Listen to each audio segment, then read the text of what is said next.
Well, they said don't get the tribbles wet after midnight because they start to multiply. So I have 4 here. It only looks like there's 3, but the itty bitty teeny tiny baby is smushed up in the corner. So the one in the corner and the 2 on either end, I'm feeding them skinned food so I don't fill their tummy up with fur. It's taking place in the gut where the nutrients should be. But the one in the middle is fine. He's old enough to do his own thing. So let me move the camera down. So when people say, gosh, I want to do what you do, then I show them this. And this is what you have to do. You've got to deglove the animal. You got to cut the head off, cut the paws off, cut the feet off, cut off the tail. And then you undermine, go up under the skin and undermine all the way up to the neck. Sort of. There we go. All the way up. And then you just turn them inside out. Now with these small mice, I don't cut the stomach and the intestines out. But I do on the big ones. Because they don't taste good. Right? So I'm going to wet this a little bit.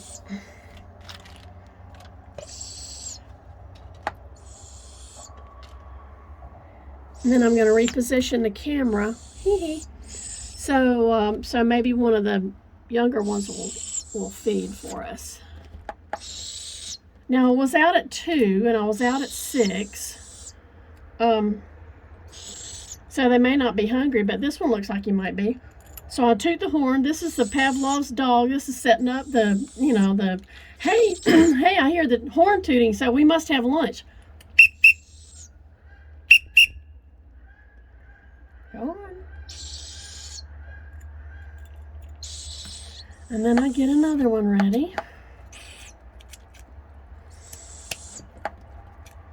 And these guys, you think that might look like a big piece, but these guys can swallow a third of their body weight whole. So really, it's not a big deal. And it's, it's a whole lot less messy, too, when you feed them the whole thing.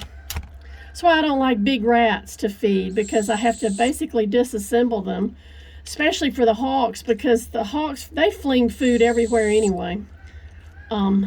So it's just easier if you go ahead and remove the intestines so you're not having to find them all over the chamber. Okay, here's the little baby. Let's see what he'll do. Oh, there we go. Indeed. Yes, yes. So here we go. Get another one.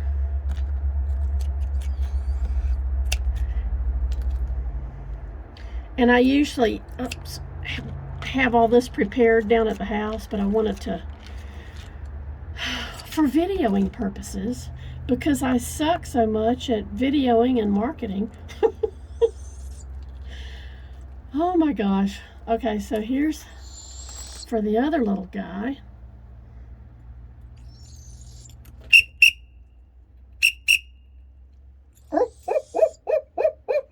Come on. Okay, I'll come back and deal with him later. He might not be hungry. Like I said, they've gotten 2 feedings. A 2 a.m. feeding and a 6 a.m. feeding. You want this, buddy? Uh-oh. Hello. Hey, no. I don't want the little baby to have the fur. You don't want the baby to have the fur, so I'll give you this. All right, go ahead. Go on, then. So when I do this, normally, I'm not making any sound. Now, I'm not worried about these guys imprinting on me. When I first opened the door, you could hear all manner of clicking and clacking, and they're all, mushed up against the corner.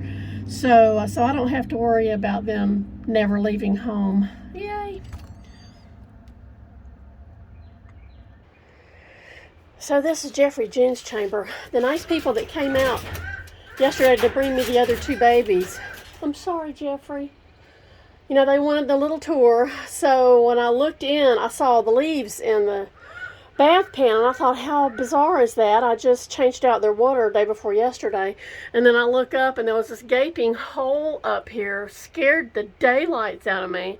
Now, I happen to have had a panel of corrugated fiberglass that Josh Barnes was kind enough, because I can't get on a ladder, I don't know, maybe never, with the 5 bulging discs in my back. But anyway, Josh was able to shoot that panel up there and just kind of temporarily cover up the hole. But y'all, I need help. I need to replace, I need 2 sheets of plywood to replace this roof and the one next to it. The one next to it used to be Artemis's chamber, but I moved her forward. She's got more room to move around. And the wood, and somebody to do it.